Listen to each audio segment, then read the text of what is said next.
Are you that photographer that always looks for the rooftops in every city?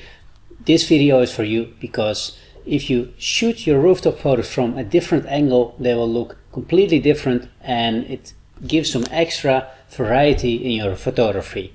Enjoy watching this video. Don't forget to subscribe to our YouTube channel, and in the end of this video we invite you to participate in our free photo challenge. So challenge yourself and get the most out of your own photography.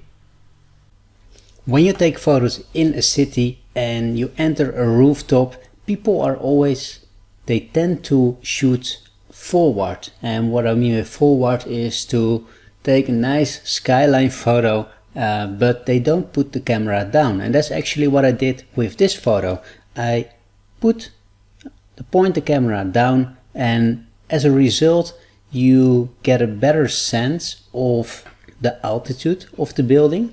So now you can actually see that those buildings here are pretty tiny compared to the bigger towers.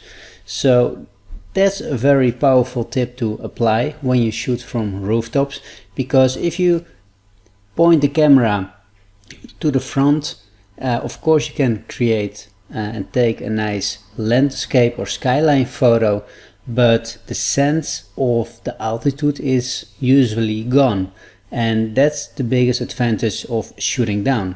So that's the tip I wanted to give you in this video. And yes, of course, because you shoot down, the vertical lines are not vertical anymore, but that's the type of photo you get. So if you don't like that those lines are not vertical anymore, this is not the way to shoot for you, but at least it is a nice variation of all the other photos you take from the rooftops. So try it out, check out what works for you, what doesn't work for you, and you'll find the best way to shoot from rooftops. Did you like this photography video? Please like this video and check out our recommended video for more tips.